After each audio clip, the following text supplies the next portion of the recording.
Arguably one of the most effective ways to catch trout is fishing subsurface. My technique that I've chosen right now is nymphing.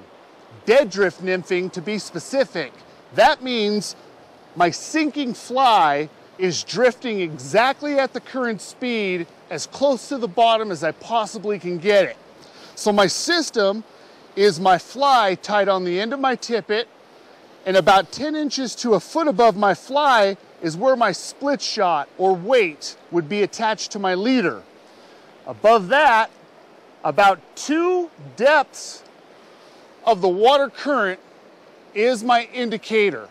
This indicator is going to suspend the fly off the bottom, allowing it to bounce on the rocks, and when the indicator goes under or stops or moves slower than the speed of the water, that's an indication a fish has grabbed my fly and I need to react quick to set that hook. So we're going to start in this run. Nymphing really works best when you're fishing upriver. Again, the fish are faced away from us. They can't see me walking in. So here goes a couple casts with my nymphing indicator. I've got to vary my cast a little bit because I have a lot more mass at the end of my leader. We're not casting just a small fly. We've got a split shot and a strike indicator on the end of it.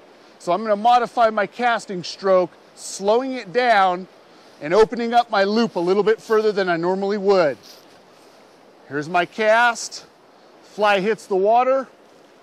I'm watching the indicator, focusing specifically on the indicator. Any sudden movements, I'm going to set the hook. Indicator's floating exactly at the current speed, or most important, the indicator is floating slightly slower. That tells me my bug on the bottom, where the current is moving slower, is slowing that indicator down on the surface. So it's important to notice the speed of the indicator as it floats downstream. There's the cast. As the indicator comes down, I'm simply stripping in the fly line with my left hand to take the slack up, so that way if a fish grabs that fly and the indicator goes under, immediately I could set the hook to get the hook to penetrate the fish's mouth. There's another cast, up and across. Rod tip's coming up higher up to get rid of the slack. I don't need to strip in at this point.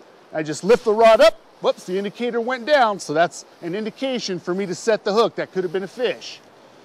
Make another cast. Rod tip up high, getting that slack up off the water. I've got to be in constant contact with that indicator as it comes down.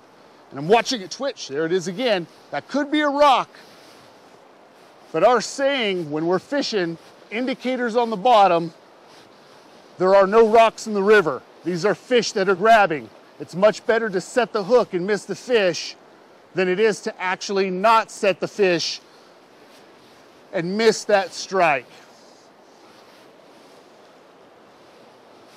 Rod up high, high stake nymphing. Here it comes down.